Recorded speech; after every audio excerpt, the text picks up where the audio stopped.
లోక్సభలో మరోసారి గందరగోళం నెలకొంది. స్పీకర్ పై విపక్ష సభ్యులు కాగితాలు చించి విసిరారు. దీంతో 6 విపక్ష సభ్యులను స్పీకర్ సెషన్ మొత్తం సస్పెండ్ చేశారు.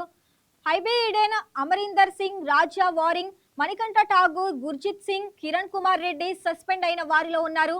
విపక్ష సభ్యుల నిరసనల మధ్య లోక్సభ రేపటికి వాయిదా పడింది.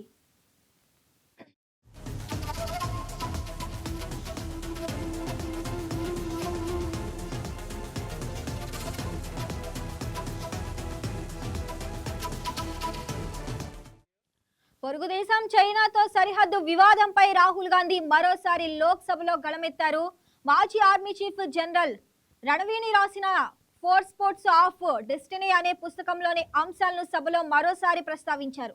నిన్న సభలో తాను చేసిన వ్యాఖ్యలకు కట్టుబడి ఉన్నానని స్పీకర్ కు తెలిపారు. తాను మాట్లాడుతున్నది స్వప్రయోజనాల కోసం కాదని దేశ భద్రత గురించేనని రాహుల్ అన్నారు.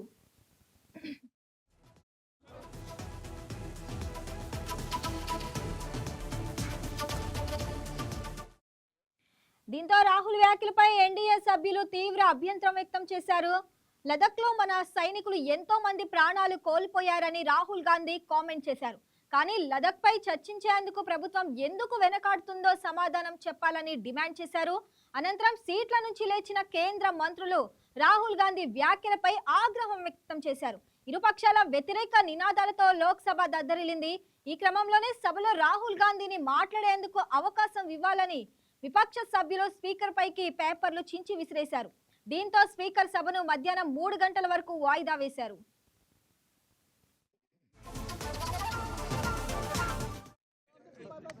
तीन चीजें बोलना चाहता हूं.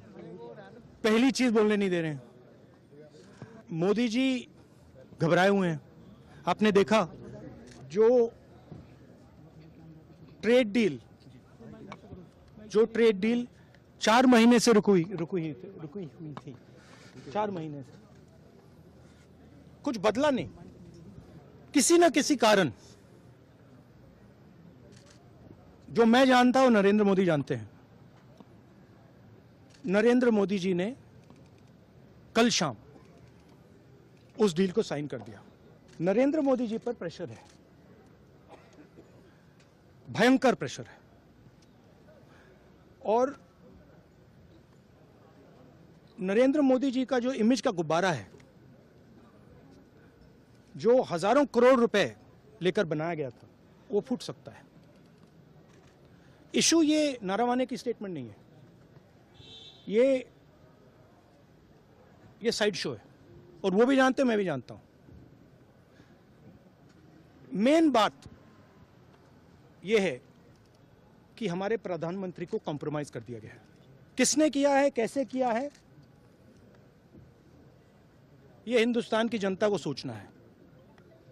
मगर इतिहास में पहली बार हिस्ट्री में एलओपी को प्रेसिडेंशियल एड्रेस में नहीं बोलने दिया. बाहर बोल दीजिए, जो अंदर नहीं कहा दिया जा रहा है. वो तो ऑटोमेटिकली होगा. बट ये आप समझिए, और हिंदुस्तान के जो किसान हैं, आप सब समझिए कि इस ट्रेड डील में आपकी मेहनत को, आपके खून पसीने को नरेंद्र मोदी जी ने बेच दिया है.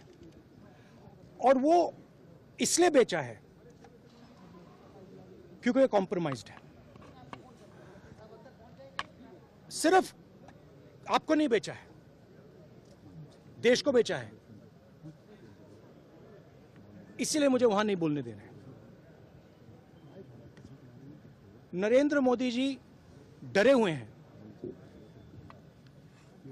क्योंकि जिन लोगों ने उनकी इमेज बनाई है, वो अब उस इमेज को फोड़ने लगे हैं. एक अदानी जी पर केस है यूनाइटेड स्टेट्स में. वो अदानी जी को टारगेट नहीं कर रहा है, वो नरेंद्र मोदी के फाइनेंशियल स्ट्रक्चर को टारगेट कर रहा है. एक वो है. दूसरा है एप्स्टाइन फाइल्स. एप्स्टाइन फाइल्स में अभी और माल है, वो अभी रिलीज नहीं हुआ है. इसीलिए इस दबाव में आकर एप्स्टाइन फाइल्स में जो है, जो पूरा देश जानना चाहता है, मगर अभी अमेरिका ने रिलीज नहीं किया है, और दूसरा जो अदानी जी पर केस है, जो एक्चुअली मोदी जी पर केस है, क्योंकि वो बीजेपी का फाइनेंशियल स्ट्रक्चर है, मोदी जी का फाइनेंशियल स्ट्रक्चर है। Please subscribe to YK TV Network. Please subscribe to YK TV. Please watch YK News. Don't forget to subscribe YK News channel.